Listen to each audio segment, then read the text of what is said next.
Lay down your arms, and surrender to me.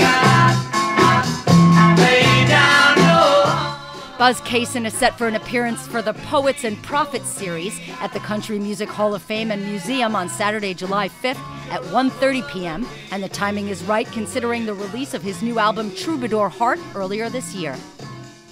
Buzz was one of the first songwriters to be genreless in Nashville, and Everlasting Love, which he co-wrote and co-produced, popularized by Robert Knight, is featured in the compilation Night Train to Nashville, Music City, Rhythm and Blues, commemorating 10 years of the Hall of Fame.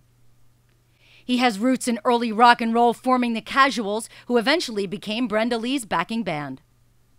He also was in Buddy Holly's band, The Crickets. Buzz also has the only song recorded by U2, Pearl Jam, and the Beatles, and he said there were a few other versions of Soldier of Love as well. Well, that song was written mainly for Arthur Alexander, and Noel Ball, who had helped get me started, told me back in, it was in 62, that say, hey, write something for Arthur, and we'll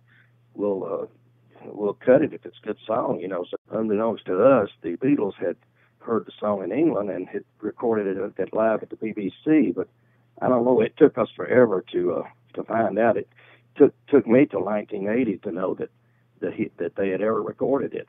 Then in the meantime, in the 80s, Marshall Crenshaw had done a good version of it, and then Pearl Jam recorded it, and it's just an unusual song.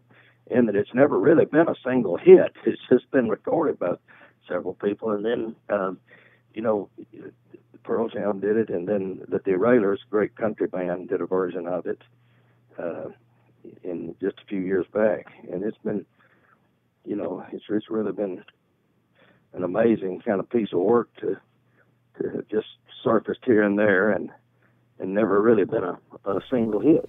Buzz talked about working in several genres in Nashville and said it wasn't just country music. Oh yeah, it was very wide open.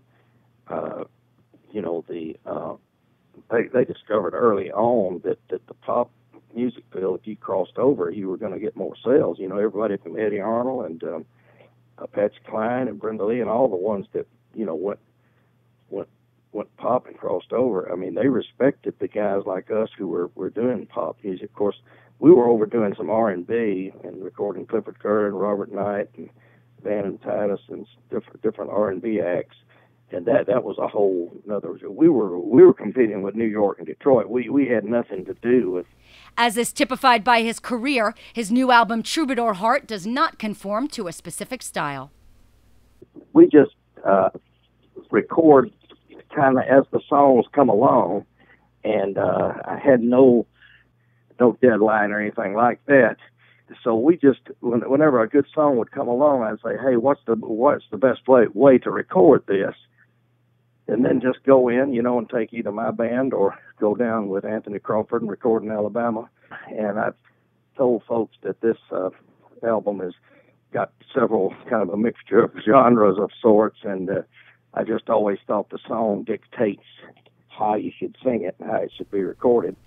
Buzz keeps busy, and he also penned a top 5 country hit with Martina McBride's Love's the Only House, with Carl Carlton, the Oak Ridge Boys, Mel Tillis, T.G. Shepherd, and many others recording his songs. Cason backed Elvis Presley and Roy Orbison recordings and produced and published some of Jimmy Buffett's early tunes.